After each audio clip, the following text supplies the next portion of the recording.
waaw non loolu mënut wa ilaa waaw ñay jot ci renseignement bi looloo mën a ne ah dama gëm ne looloo mën a ne mooy laisser aller maanaam gis nga parfois il faut que ñuy am seetlu ci événement yi xew da ngay gis ay jamono par exemple bi nguur gi di soog a agsi saa boo xëyee dégg jàpp nañ drogue muy tegloo loolu li muy signifier mooy loolu ma nga daan am waaye ci ñi fi jóge woon ñoom ñoo xam nan lañ daan arrangé wu ba ñooñ daaw ñu leen arrêté wala coow li daawul jëm kaw mbiri homosexualité bii wax nañ fi exemple une plainte bu jóge 2019 pourquoi aboutirul lan moo tax nii ñu arrêté ay nit ba jàllale leen si yoon ci période boobu noonu arrêté wu ñu woon ay nit pourtant ci jamono yi déggoon nañ fi ñu jàpp à Kaolack après ñu bàyyi leen léegi lan moo doon tax ñooñu bu ñu leen jàppaan ñu leen daan bàyyi pour man nit ñi mën nañ ko comprendre nguur gi fi nekkoon xaw ma nag ban loxo la ci biir mais daan nañ arrangé wu ba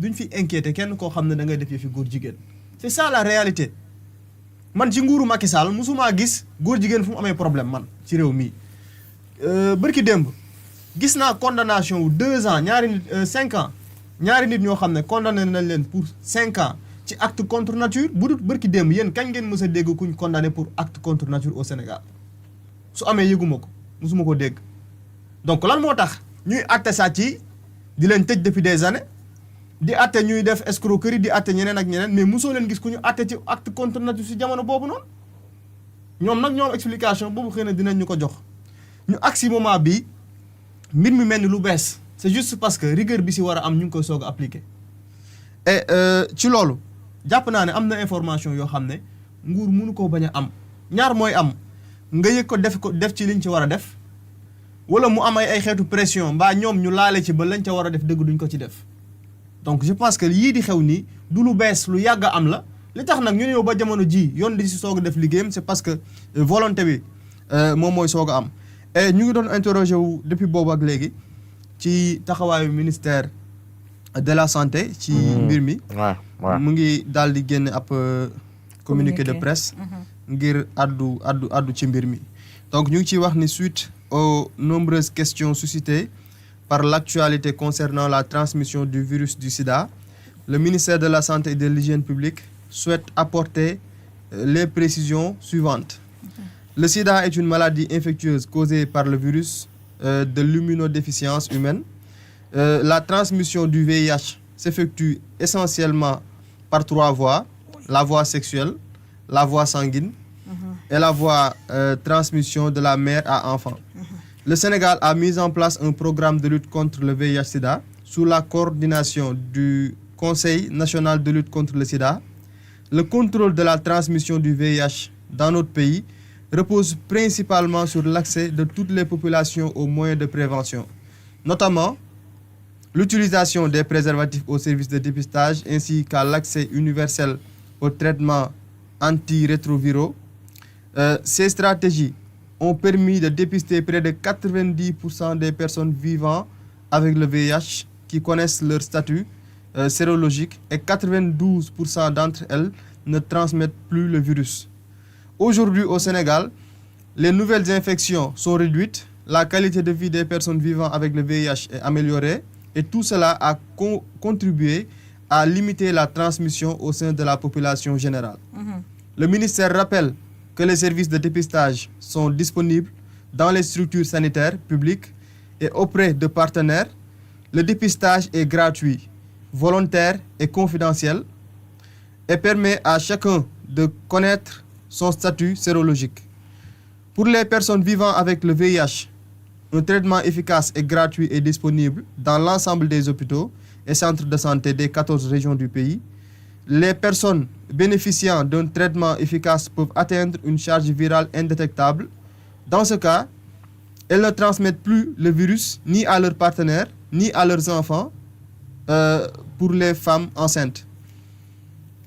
Le ministère tient également à assurer les populations que toutes les mesures nécessaires à la protection de la santé publique continuent d'être mises en œuvre en collaboration étroite avec les acteurs sanitaires, communautaires et institutionnels.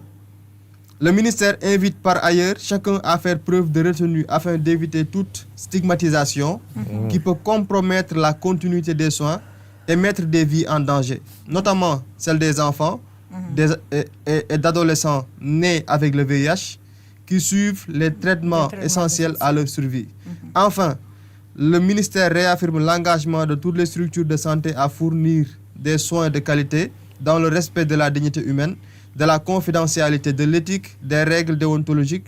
Il appelle également la responsabilité collective et à la solidarité nationale dans la lutte contre le VIH-Sida. Pour toute information sur le dépistage ou la prise en charge du VIH, appelez gratuitement le numéro vert 800 00 30 30 ou le 800 00 50 50. Donc mu nekk taxawaay boo xamante ne mi ngi jóge ci ministère bi ngir lépp loo xam ne dafa jëm ci feebar boobee niñ ko yàggee xeex ñu gën a am taxawaay ngir xeex ko te lu jëm ci wàllu dépistage itam ñu góorgóorlu si bu baax a baax te moytu lu jëm ci wàllu stigmatisation bi nga xam ne moom moo ci am parce que mën naa jafeel liggéey bi nga xam ne moom la ñu war a jëf jëm ci feebar bi mais lii Salma di wax sànq xam nga monsieur Aly Ngouille Ndiaye il a été ministre de l'Intérieur. Oui. Je pense que dina baax sax moom tam mu gën ñu expliquer lu bare bari parce que peut-être xam na lu ñu xamul. Jamra dafa génn wax ne si jamono bi mu nekkee ministre moom si boppam délivré na ay récépissé ay association góor jigéen. te loolu damaa jàpp ne moom li mu wax am na solo waaye loolu it waroon na see mën a indi ay explication ak yan association la ci jamono boobu noonu. te publiquement la ko wax. te publiquement la ko wax te boobaak léegi dégguma fenn fu mu ko weddee mbaa en tout cas fu mu porté plainte. parce que nee na dañ ko woolu woon.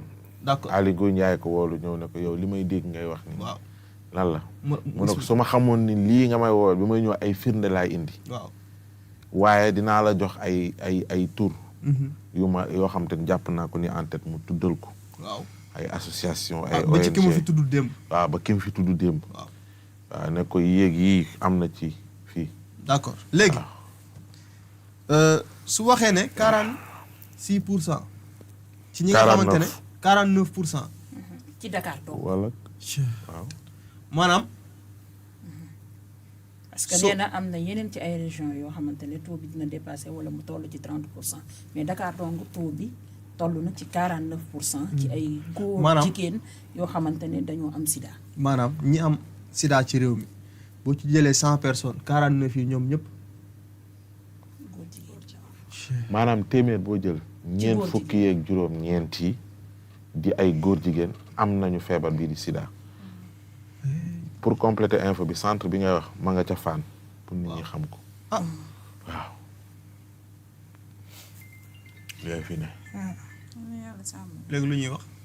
teg leen. alxaaji bu ngeen di wax émission bi ndax yàlla yàlla suturaal. ndar képp yàlla yàlla doole jàmm. yàlla baax na. ah xanaa ñu woo. kenn. kan. ex-président Gambie bi dénk ko mbir yi rek pour benn moment. ah yaay de amoon na ci taxawaay bu ferme. ci jamono bi mu fii ne. ma sañoon daal. moo fa am ba tey sax. waaw bu ñu ko woowoon daal dénk ko mbir moomu rek département ñu créé ko xaw ma ministère lañ koy def xaw ma dénk ko rek. Poutine tamit am na ci position bu ferme bu mu laam-laamee. Trump ak la muy Trump yëpp moom lenn la reconnaître. waaw góor ak jigéen. waaw. leneen reconnaître même ñi fay def athlétisme wala dara. maa la ko wax. à un moment donné dañoo bëggoon ñi nga xamante ne ay trans lañu ñu leen di catégoriser ci soxna yi ñuy mën a def mais loolu dañ ko lànk. mais xam nga lu neex bi xeex bi déclenché sa bopp kay. nabu bi xeex bi déclenché entre Russie ak Ukraine. si jamono boobu ñu tàmbale di bàyyi ñenn ñuy génn réew mi ñi nga xam ne dañu vulnérable jigéen ñi xale yi et cetera. mu am ñoo xamante ne nii góor ñiy def yi fi jigéen ñiy def yi fi góor. bi ñu bëggee génn réew mi dañu leen ne toog leen ay góor ngeen. ay góor lañ kay. mu jur coow lu rek même góor ñi ne dañuy soppali ku nekk jigéen waruñu woon génn dañu waroon toog ci dëkk ba am nañ doole. daa muñ soppi ci ñoom rek. jërëjëf émission bi jeex na xam naa dañuy tàggatoo ba ëllëg incha allah ñu ñëwaat ak yéen ci 4e numéro bi moomu jërëjëf Fatima. jërëjëf maa ngi lay jaajëfal bu baax. di jaajëfal Salma Ibrahima Fall Mami Samb Pape Ousmane Cissé ak mbokku internaute yëpp jaajëfal ñëpp ñi nga xam ne ñu ngi doon teewlu jox leen dig daje demain incha allah ci matinal Café Actu. incha allah jërëjëf Momo ça a été un plaisir madame Diadio. oui ma belle. à demain incha allah tey moom jamono ji sa yasar mu naan yàcc. da ngay ñibbi sax feebar. non sérieux sa yasar mu naan yàcc ngay xalaat di xalaat lan la c'est quoi. te bu nekk woon sax est-ce que bu àdduna bi day bëgg a tukki sax question li mu yu bëri concerne da lay mbiru traversé santé publique je pense nit ñi duñ ci waxee niñ ciy waxee nii je pense. depuis ba pare c'est-à-dire da ngay gis niveau de yàqute bi mënoo woon a xalaat ni Sénégal dina mës a toll fii. Sénégal yàqu na bu yàgg de. yéen c'est que léegi de plus en plus on verse vers le sensationnel rek. Toutes les actualités yi ñuy traité ni les gens le prennent pour du sensationnel. xam nga ko waroon à la tiit limite mais jot na de. cinéma la ci ñoom laa yaakaar quoi. tiitaale waale. tiitaale bi laay yii naan ko am njaboot. ak business visibilité. nu ji tëdd nelaw ba yandoo sax wóoratul. mais ñi am business sax visibilité man ñi ngi koy wan nii ñoo la ko gën a xam ils sont sur TikTok. man dama gëm ni TikTok c'est le Sénégal en miniature. duñ teree Saint-Valentin de. li nga daawul gis. ngay gis ñu dañuy Saint-Valentin de parce que newuñ ci boor ay Saint-Valentin ay sa tàggatoo. waaw daal en tout cas mais non man je me demande est-ce que nit balaa moo am borom kër warul dem defi ji test bi. ah mais pourtant obligatoire normalement nag loolu ça doit être obligatoire. en ça fait doit dañu être- war a démystifier loolu. même parce que ñu bëri bu njëkkaan boog xaw ma léegi bu loolu boo daan am idée yooyu dañ naan mais yow loolu koo ko wax sax. est-ce Non, yëfi que ba dana tubaab la, egg waaw. genre yëfi tubaab la. ak naan respecté woo ma. question de santé publique dafa posé wu. et tu doutes de cas moi. communautaire yi bëri nañu xamuñu kii kii c'est-à-dire nit dina ko am sax te doo nekkul ni dafa def lu bon wallaay dem na watu ji xëy na wala si mu dal ko nekkul def lu bon rek moo koy may si borom bi mën na la nattu nga nekk au mauvais endroit absolument le mauvais moment. waaw mais bu ñu mu dal waxee la. taux bi ko am ñoom ñu ngi dugg ci salon de coiffure yi di dem ak ñun ci ay te ñun ñëpp xam nañ ni ñiy respecté normes yi ci wàllum hygiène bariwul déedéet. donc nous sommes tous Covid exposés fi la jaar ñëpp di. ñoo nekk ci jafe-jafe dama amoon problème moo pour war a imposer takk wu. mas. dafa war a imposer wu de Eva nee na dañu Respecter war a les def gestes barrières yi. bu la policier arrêté laaj la sa permis laaj la kii ndax def nga test doy na waar daal na ñëpp dem xool awa jaaxle nga nag moo gën a wóor ah ok yàlla boole sàmm ko ñëpp. catégorie ak paasa. na yàlla sàmm ñëpp jara ñaan la amiin yal nañu yàlla di xiir ci lu baax allahumma loolu aussi lu jara ñaan la amiin parce que jàmbaar amul tamit ku ñu dimbali rek tigi moo am de dëgg la de dañu yàlla di xiir ci lu baax wallaay. ba duñu décevoir suñu askan waaye duñu Amiin yaa décevoir suñuy njaboot ak suñu ay waajur Amiin yaa Rabbi. surtout loolu noonu yàlla doolu fi wàcc yërmande waaw amiin. wallaay jar na ñaan de bu baax a dëgg la de. mag na na de solo de ñun ni ñu Ma ne ko mag nga de. ni ñu choqué nii maanaam yow mi yëg rek choqué mais lii ñu ko choqué yow wala ki daan Li gis ngay nit ñaan ki du si ñaanu écran bi xale. choqué yow. ñaanu mag la. boo choqué ba mu noppi da ngay xalaat proche bi moment boobu lan lay dund c'est vrai papa bi wala yaay bi wala doom bi ah c'est très difficile. c'est compliqué très mais difficile. peut-être papa bi wala yaay bi wala doom bi sax boo moytuwul am nañu mu safoo woon di leen seetaan mënatu leen seetaan jafe-jafe yi muy nekk et ce métier là des fois day c'est dur hein tu es obligé de parler de tout le monde même si ça touche à ta Wallaay, propre wallaay, famille tu es wallaay. obligé Parfois di duñu doon comprendre. des fois sax dafa métti dañuy rek. jàpp lay- sax ni acharnement la yenn saa yi non non des fois li lay tënk moo la tënk